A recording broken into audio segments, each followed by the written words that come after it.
Justice Lokpal Singh ने press conference में अहिल्याबाई होलकर के लोक कार्यों को बखाना। उत्तराखंड हाई कोर्ट के पूर्व न्यायाधीश जस्टिस लोकपाल सिंह जी लोकमाता अहिल्याबाई होलकर की 300वीं जयंती के समारोह में मुख्य अतिथि के बतौर शरीक होने 30 मई को सिलवासा पहुंचे। अहिल्याबाई होलकर जयंती समारोह 31 मई शाम 7 बजे से doctor APJ Abdul Kalam college के ऑडिटोरियम में शुरू होगा। शेपर्ड्स इंडिया इंटरनेशनल की संघ प्रदेश इकाई लोकमाता अहिल्याबाई होलकर की जयंती समारोह आयोजित कर रही है। इसके पहले वर्ष 2023 में शेपर्ड्स इंडिया इंटरनेशनल की दादरा नगर हवेली तथा दमन दीव इकाई ने लोकमाता अहिल्याबाई होलकर का जयंती समारोह दान्ह में आयोजित किया था। इसी क्रम में लोगों को अधिक जानकारी देने के लिए शेपर्ड्स इंडिया इंटरनेशनल के दान्ह दमन दीव अध्यक्ष जगरूप पाल एवं टीम के साथ जस्टिस लोकपाल सिंह ने सिलवासा के सर्किट हाउस में आज शाम प्रेस कॉन्फ्रेंस किया और लोकमाता अहिल्याबाई होलकर के कार्यों पर जीवन दर्शन पर प्रकाश डाला। आइए सुनते हैं कि जस्टिस लोकपाल सिंह ने प्रेस कॉन्फ्रेंस में क्या कहा।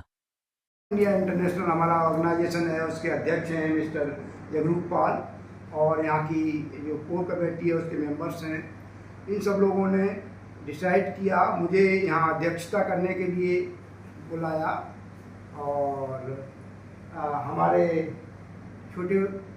भाई के समान पूर्व justice Uttarakhand high court Shri Lokpal Singh ji, उनको मुख्य अतिथि के रूप में बुलाया है। हमारे कुछ और लोग हैं जो आज शाम को आएंगे, जो विशिष्ट अतिथि हैं, जिनमें एक रंगपुर धाम है, वहाँ के स्वामी जी हैं अर्जुन राय जी, और कर्नाटक से कुछ कैबिनेट मंत्री आ रहे हैं, कुछ गुजरात से कैबिनेट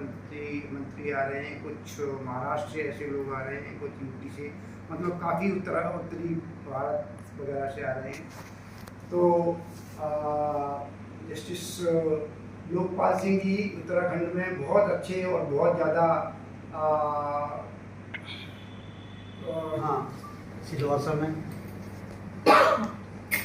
देवी अहिल्याबाई की 300वीं जन्मजयंती मनाने के लिए इकट्ठे हुए हैं, और मेरा सौभाग्य है कि मैं इस पावन धरती पर यहाँ उपस्थित हुआ आपके सामने। 2023 में यहाँ जगरूप पाल जी ने ये कार्यक्रम किया था, तब मुझे आमंत्रित किया था और मुझे आकर के यहाँ बहुत अच्छा लगा। अभी करीब 3 महीने पहले जगरूप पाल जी का एक मुझे संदेश आया कि हम 31 मई 2025 को देवी अहिल्याबाई जी की जन्मशती मनाएंगे, तो आपको वहाँ उपस्थित रहना है। और मैंने इनसे ये वायदा किया कि मैं आपके कार्यक्रम में अवश्य आऊँगा, और आपको बताते हुए मुझे ये खुशी भी है कि मैं यहाँ आया हूँ, जबकि मुझे आज के लिए और कल के लिए, दोनों दिन के लिए, उत्तराखंड के लिए चीफ मिनिस्टर के यहाँ से न्योता आया था कि आप मेरे यहाँ विशिष्ट अतिथि के रूप में कार्यक्रम में भागीदारी करेंगे। मैंने कहा मैं प्रोग्राम दे चुका हूँ, और जब मैं एक बार प्रोग्राम दे देता तो मुझे मेरा एक दायित्व बनता है कि मैं वहाँ जाऊँ। और आप सबको ये जानकर भी खुशी होगी कि पूरा देश, हालांकि विदेशों में भी ये जन्मशती मनाई जा रही है,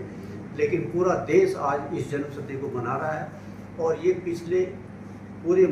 मई का महीना हो गया, चूँकि सब लोगों को मालूम है कि 31 मई को इकट्ठा होना सब जगह और जाना संभव नहीं हो पाता है, तो बीच बीच में प्रोग्राम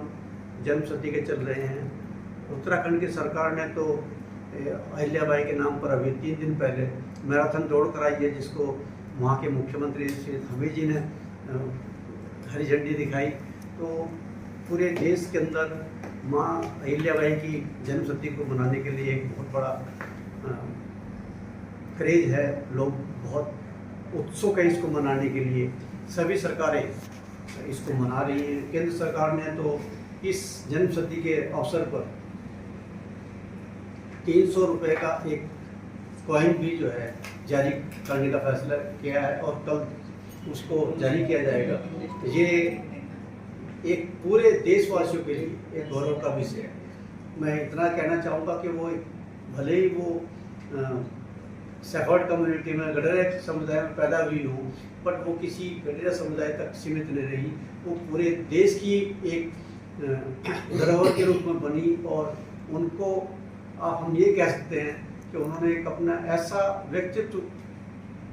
अपने आप में पैदा किया जो युगों युगों तक याद किया जाएगा। इतिहास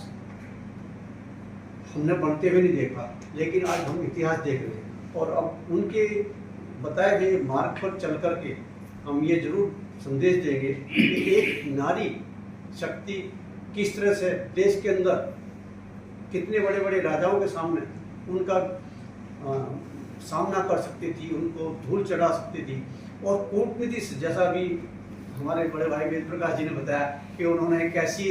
रणनीति अपनाई कि दूसरी सेना को संदेश दिया, क्योंकि उस टाइम शायद वो तैयार भी नहीं थी युद्ध के लिए। कभी होता इतिहास के साथ क्या है कि इतिहासकार शासक के दबाव में कभी कभी काम करते हैं। तो जब शासक के दबाव में काम करते हैं तो इतिहास की जो वास्तविकता है वो वास्तविक इतिहास नहीं बनता है, उसमें कहीं ना कहीं कुछ ना कुछ खामियां रहती। और ये कोई उन्हीं के साथ नहीं हुआ, मैं समझता हूँ उनके साथ तो हुआ ही है, पर ये अक्सर होता रहता है इतिहास में कि जो वास्तविक इतिहास है वो कभी कभी दबाव की वजह से लिखा जाता है और कभी कभी कोई लोग स्वार्थवश भी इतिहास में तोड़ मरोड़ कर देते हैं। अगर इतिहास में कोई कमी हो गई है, इतिहास को तोड़ मरोड़ करके पेश किया गया है और तो उसका उसको रेक्टिफाई करने का एक तरीका होता है कि जब हम अपने वर्तमान दौर में किसी पीछे की चीज़ों को याद करते हैं, जो वहाँ त्रुटि हुई है उस त्रुटि को दूर करने का काम भी करना चाहिए और उसको स्वीकारता भी मिलनी चाहिए। सर, आप जस्टिस तो क्या आप समझते हैं कि इस तरह के कार्यक्रम आयोजित करके जन अभियान चलाकर अहिल्याबाई होलकर को उचित न्याय दिला सकते हैं? निश्चित रूप से हम उनको, वो तो सबको न्याय देती थी और अगर उनके साथ वो न्याय नहीं मिला तो हम जरूर ये प्रयास करेंगे कि उनको भी उनके जो सम्मान में सब गाथाएं होनी चाहिए, उनको न्याय दिला सके। और सरकार भी इसमें साथ है और पूरा जन समुदाय और जन सैलाब इसके लिए तैयार है कि हम उनकी जो वीर गाथाएं हैं और जो उनके कार्यक्रम हैं उनको आगे ले जाएं और उनको यथावत